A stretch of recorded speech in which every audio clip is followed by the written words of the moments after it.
Finally نہال کو اس کے صبر کا پھل ملنے والا ہے، جبکہ شباب کا غرور خاک میں ملنے والا ہے، جس کا خیال تھا کہ زوار شاہ اس کے سوا کسی عورت کو کبھی آنکھ اٹھا کے دیکھ ہی نہیں سکتا۔ لیکن شباب کو اپنے حسن و شباب پہ جو غرور تھا وہ بری طرح سے ٹوٹنے والا ہے۔ دوسری طرف زوار شاہ جو خود بھی یہی سمجھتا تھا کہ شباب کے سوا دنیا کی کوئی عورت ایسی نہیں ہو سکتی کہ زوار شاہ کے دل میں جگہ بنا سکے۔ اسے کیا پتا تھا کہ شباب سے بھی بڑھ کے زوار شاہ کے دل میں کسی کے لیے محبت پیدا ہو جائے گی، اور وہ لڑکی کوئی اور نہیں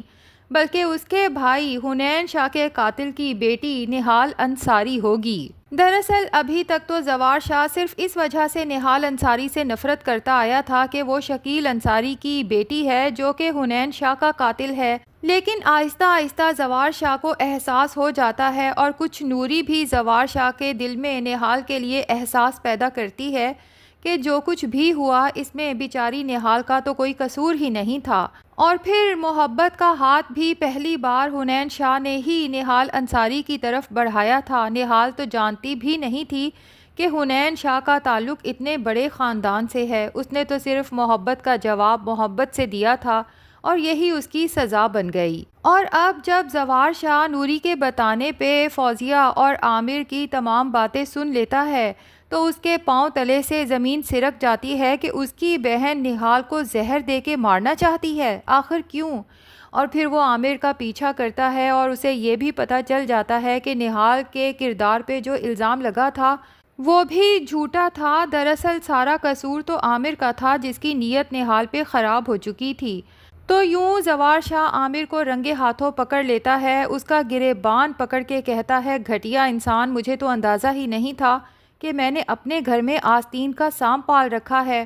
اب عامر تو اپنی جان بچا کے دم دبا کے بھاگ جاتا ہے، جبکہ فوزیہ کو کال کر کے بس اتنا ہی بتاتا ہے کہ کوشش کرنا تمہارا آمنا سامنا زوار شاہ سے نہ ہو۔ فوزیہ پوچھتی رہ جاتی ہے کہ مجھے کچھ تو بتاؤ، لیکن عامر کہتا ہے جب تک اپنا منہ بند رکھو گی تب تک تم محفوظ رہو گی۔ اب فوزیہ کے تو اپنے بھی دل میں چور ہے، وہ یہی سمجھتی ہے کہ کہیں زوار شاہ کو پتہ تو نہیں چل گیا کہ میرا شوہر عامر اس کی بیوی نہال شاہ کو زہریلا کھانا کھلانے والا تھا۔ اب ادھر زوار شاہ نہال کو یقین دلاتا ہے کہ آج تک تمہارے ساتھ اس گھر میں جو بھی ناانصافی ہوئی، لیکن آج کے بعد تم نہ صرف میری بیوی ہو بلکہ تمہیں بیوی ہونے کے تمام حقوق بھی ملیں گے، اور آج کے بعد اس گھر میں کوئی تمہارے ساتھ برا نہیں کر سکتا، ورنہ میں اپنے ہاتھوں سے اس کی جان لے لوں گا۔ اور پھر نہال شاہ کے سامنے اس بات کا اقرار بھی کر لیتا ہے کہ مجھے لگتا تھا کہ شباب کے علاوہ کوئی عورت میرے دل میں اپنے لیے جگہ نہیں بنا سکتی، لیکن پتہ نہیں کب اور کیسے میرے دل میں کسی اور کے لیے آہستہ آہستہ جگہ بننے لگی ہے۔ اور پھر بہت ہی محبت اور اپنائیت سے نہال کی طرف دیکھتا ہے، اور نہال کو بھی یہ لگتا ہے کہ شاید اس کی دعائیں سنی گئی ہیں، بالآخر اس کے امتحان ختم ہونے والے ہیں۔ لیکن نہال کو نہیں پتا کہ اس سے بڑے اور دردناک امتحان تو ابھی اس کی زندگی میں باقی ہیں۔ بہرحال دوسری طرف شباب کا بے چینی سے برا حال ہوتا ہے، کیونکہ زوار شاہ نہ تو اس کی کالز اٹینڈ کر رہا ہے اور نہ ہی اس سے ٹھیک طریقے سے بات کر رہا ہے۔ شباب کو یہی لگتا ہے کہ زوار شاہ ابھی تک اندر ہی اندر مجھ سے ناراض ہے، جو میں نے زبردستی ایموشنلی بلیک میل کر کے نہال کو اس کی زندگی میں شامل کیا ہے۔ اور پھر جب شباب کی ماں خاص طور پہ زوار شاہ کی گھر پہ دعوت کرتی ہے، ساتھ فوزیہ اور ذکیہ کو بھی انوائٹ کرتی ہے، تو زوار شاہ یہ کہہ کے آنے سے انکار کر دیتا ہے کہ میری اپنی کچھ مصروفیات ہیں، ہاں البتہ میں فوزیہ اور ذکیہ سے کہہ دوں گا کہ وہ آپ کی دعوت میں ضرور شرکت کریں۔ تو یہاں پر تو شباب کی ماں کو بھی تشویش ہوتی ہے اور اسے کہتی ہے کہ ہواؤں کا رخ کچھ بدل رہا ہے۔ ابھی تک تو اسے بھی یہی غلط فہمی تھی کہ میری بیٹی شباب سے بڑھ کر اس دنیا میں کون ہی حسین ہوگی جو زوار شاہ کے دل میں جگہ بنا پائے گی۔ تبھی شباب کو مشورہ دیتی ہے کہ زیادہ دن یہاں رکنے سے بہتر ہے کہ تم گھر جاؤ اور صورت حال کا جائزہ لو کہ واقعی زوار شاہ مصروف ہے یا پھر کچھ اور ہی کھچڑی پک رہی ہے۔ دوسری طرف نوری جو نہال کے یوں اچانک کمرے سے غائب ہو جانے پہ خاصی پریشان تھی، جب اسے پتہ چلتا ہے کہ نہال کو سائی نے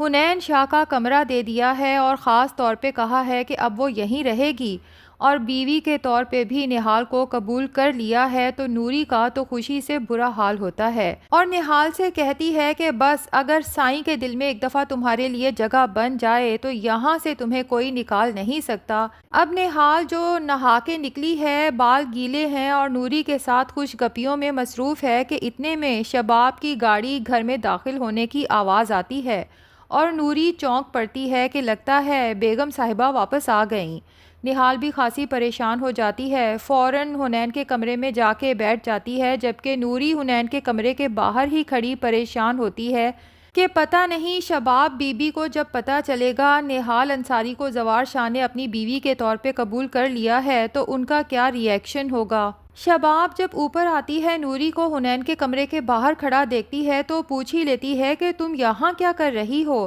پھر نوری کو کچھ پریشان ہو کے شباب کو تشویش ہوتی ہے، تبھی کمرہ کھول کے دیکھتی ہے تو اندر نہال بیڈ پہ برات جمان ہوتی ہے، بہت ہی حسین ڈریس میں، اور زوار شاہ نے جو منہ دکھائی میں اسے کنگن دیے تھے وہ بھی نہال نے پہن رکھے ہیں، اور پھر بال بھی گیلے ہیں۔ شباب تو منٹوں سیکنڈوں میں ساری صورتحال بھانپ لیتی ہے اور اندر ہی اندر دل میں جلن اور حسد کے مارے اس کا برا حال ہوتا ہے، کیونکہ وہ سوچتی ہے کہ ٹھیک ہے میں نے زوار شاہ کو نہال کو بیوی کے طور پہ قبول کرنے کا کہا تھا، لیکن اسے یہ کنگن اور اتنا خوبصورت لباس دینے کی آخر کیا ضرورت ہے۔ اسی لیے نہال کو تنبیہ کرتی ہے کہ میرے میاں کو اگر اپنی طرف قائل کرنے کی کوشش کی تو تم سوچ بھی نہیں سکتی کہ میں تمہارا کیا حال کروں گی۔ اور پھر وہاں سے غصے میں جب زوار شاہ اور اپنے کمرے میں جاتی ہے تو زوار شاہ کمرے میں ہی موجود ہوتا ہے۔ شباب فوراً اپنے ایموشنز پہ کنٹرول کرتے ہوئے زوار شاہ کے گلے لگتی ہے، لیکن پہلی بار شباب کو احساس ہوتا ہے جیسے زوار شاہ کی دھڑکنیں شباب کو دیکھ کر ویسے نہیں دھڑکیں جیسے ہمیشہ محبت میں دھڑکا کرتی تھیں۔ اسے یقین آ جاتا ہے کہ میں نے شاید خود اپنے ہاتھوں سے اپنا شوہر کھو دیا ہے۔ بہرحال اپنے ایموشنز پہ مزید کنٹرول کرتے ہوئے زوار شاہ سے پوچھتی ہے کہ کیا آپ کا ضروری کام ہو گیا؟ زوار شاہ بھی کہتا ہے کہ ہاں ہو گیا۔ تو کہتی ہے زوار شاہ اب جب کہ آپ مصروف بھی نہیں ہیں تو مجھے بہت خوشی ہوگی اگر میری والدہ کی دعوت میں آپ شرکت کریں گے، اور ساتھ ہی کہتی ہے کہ آپ کو نہال کو حنین شاہ کے کمرے میں رکھنے کی کیا ضرورت تھی، اس کا اس پورشن میں کیا کام، اسے وہیں سرونٹ کوارٹر میں رہنے دیتے۔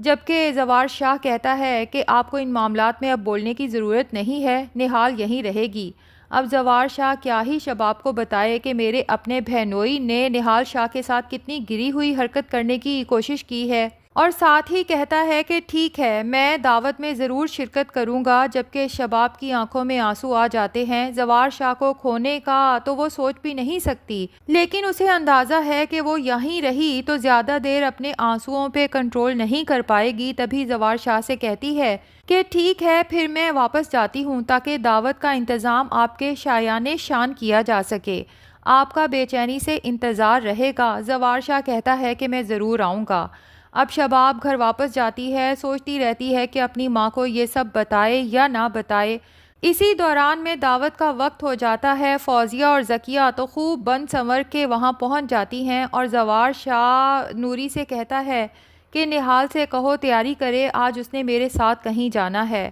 اور پھر نہال کو ساتھ لے کے شباب کی ماں کی دعوت میں جب شرکت کرتا ہے تو فوزیہ اور ذکیہ کے ساتھ ساتھ شباب اور اس کی ماں بھی یہ منظر دیکھ کے حیران رہ جاتی ہیں۔ تو موقع دیکھتے ہی شباب اپنا غصہ اور بھڑاس نکالنے کے لیے نہال کے سر پہ سوار ہو جاتی ہے جب دیکھتی ہے کہ زوار شاہ ارد گرد موجود نہیں، اور نہال کو اس کی اوقات یاد دلانے کے لیے کہہ دیتی ہے کہ جب پرندے کو پرواز کرنے کے لیے پر ملتے ہیں نا تو وہ بھول جاتا ہے کہ ابھی تو اس نے ٹھیک سے اڑنا سیکھا ہی نہیں، اور پھر منہ کے بل گرتا ہے۔ تو نہال بھی اب چپ نہیں رہتی کیونکہ اسے اندازہ ہو چکا ہے کہ زوار شاہ کے دل میں اب اس کے لیے بھی محبت پیدا ہو چکی ہے۔ تبھی شباب کو منہ توڑ جواب دیتی ہے